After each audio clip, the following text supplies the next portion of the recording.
Bonjour à tous, nous sommes le jeudi 29 avril, voici notre point bourse.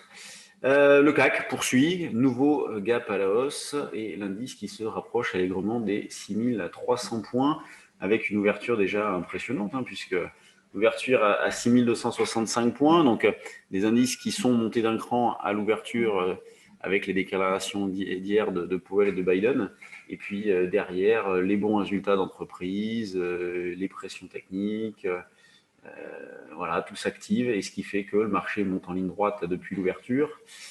Pas de repli avec une divergence extrêmement forte entre le CAC et le DAX. Vous voyez, le DAX, lui, piétine et quand on l'affiche en journalier, c'est clair, le CAC a explosé ses plus hauts récents. Le DAX, lui, est largement en dessous, puisque les plus hauts récents se situaient vers les 15 500, on est à 15 280 points.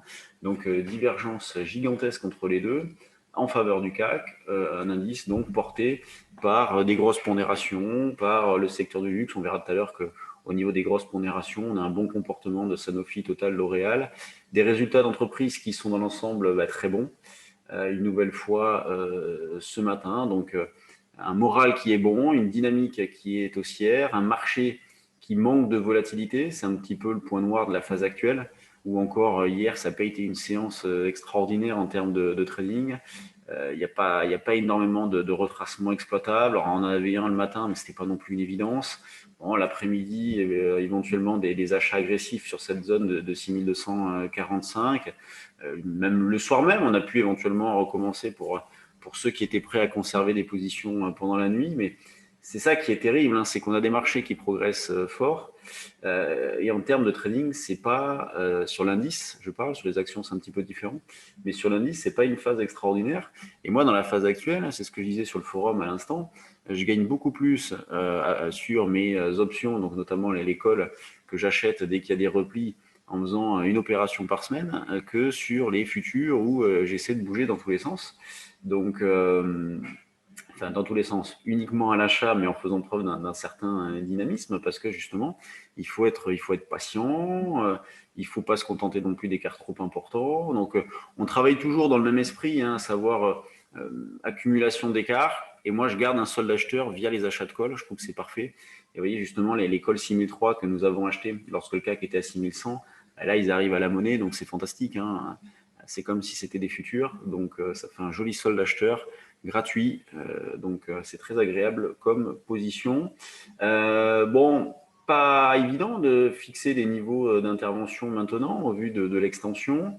75 constituerait la zone d'achat. Donc, on va avoir cette zone 70-75 comme zone support pour acheter maintenant. Donc, valable, là, il est 9h37, valable jusqu'à 10h30, 11h par exemple. Quand on regarde du côté du DAX, alors le DAX, bon, il y a des opportunités d'achat, il retrace bien, donc on arrive à acheter dans de bonnes conditions. Ce matin, par exemple, sur le trade du jour, on proposait un achat sur 15 250, donc c'est un niveau qu'on a beaucoup travaillé cette semaine. Et déjà, on a eu un rebond, vous voyez, une cinquantaine de points. Donc, lui, la difficulté, c'est pas d'acheter, c'est plutôt de vendre, dans la mesure où il piétine pas mal, mais on arrive à le faire. À l'image là des 50 points qu'on a pu déjà faire. Je place également un petit peu au-dessus pour vendre sur différents niveaux de prix. Et si jamais le repli se poursuit, après on a une zone support autour des 15 205, 15 215. L'eurodoll poursuit sa reprise technique. Donc là, on est vraiment dans le haut de la zone de neutralisation sur l'euro-dollar, qui va donc jusqu'à 1,22 à peu près. Bon, travail des deux sens, aussi bien l'achat que la vente, on a acheté sur cette zone, donc sur ce support d'un 20,55. Donc bon, on a pu réaliser des écarts par rapport à ce niveau-là. On proposait une vente ce matin, bon, qui n'a pas été atteinte, puisqu'on proposait une vente sous un 21,50, mais à partir de 8 heures, puisque c'est à ce moment-là que nous envoyons les propositions de notre service trade du jour. Dès 8 heures, vous recevez les propositions, puis ensuite on les réactualise en fonction de ce qui se passe sur les marchés. Donc ce niveau-là n'a pas été atteint pour l'instant. On y reste au moins jusqu'en fin de matinée. Quand on regarde du côté des actions, donc beaucoup d'arbitrage par rapport aux résultats d'entreprise. Donc là, je passe au bon espace de travail. Vous avez donc les actions du CAC qui sont à gauche de votre écran, classées par pourcentage de variation. Et la plus forte hausse du jour, c'est Airbus qui prend 2,80. Donc Airbus qui dérive. Il y a eu les chiffres de Boeing en début de semaine qui n'étaient pas fameux. On a Technip qui est plutôt pas mal, avec une belle reprise notamment hier, un signal qui va bientôt être fixé. Capgemini qui poursuit, qui est sur ses plus hauts. Sanofi qui rattrape un petit peu son retard. Total qui a sorti des chiffres ce matin, donc gap à la hausse aussi. L'Oréal qui reste bien, de toute façon le secteur L'Oréal, LVMH, Kering se comporte toujours très bien. LVMH d'ailleurs qui est ici à 0,5% de hausse. Le CAC, vous l'avez là, avec des volumes qui sont très faibles. On tourne autour des 3 milliards, généralement en dessous. Donc là, je parle d'Euronext. Il faut penser qu'il y a des systèmes multilatéraux de négociation, donc des concurrents d'Euronext, Shaix notamment. Et donc, on tourne autour des 3 milliards. Donc, il faudra agréger ces plateformes-là. On est un petit peu plus, mais et au niveau de l'évolution, on a des marchés qui montent et des volumes qui ne décollent pas du tout, bien au contraire. Et la plus forte baisse, c'est ST Micro. Alors ST Micro qui a pourtant publié de bons chiffres. Alors, je ne suis pas rentré dans le détail, il y a dû y avoir un mot qui a déplu. Et donc pour le reste, c'est hyper régulier avec une nette majorité de valeurs dans le vert. Dans le vert, Nokia y est aussi, donc suite à ces chiffres, 12%. C'est la plus forte hausse de ce screener. On a Genomic Vision qui se comporte plutôt pas mal aussi. C'est pas vilain d'ailleurs, graphiquement. AdSync, ActivePlay, Gensight, TF1, Miliboo. Donc il y a de l'aspect, il y a des choses à faire. Il faut être assez sélectif.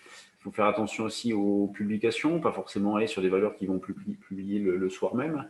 Des BV qu'on regarde aussi, qui se comportent bien. Donc, le moral est bon.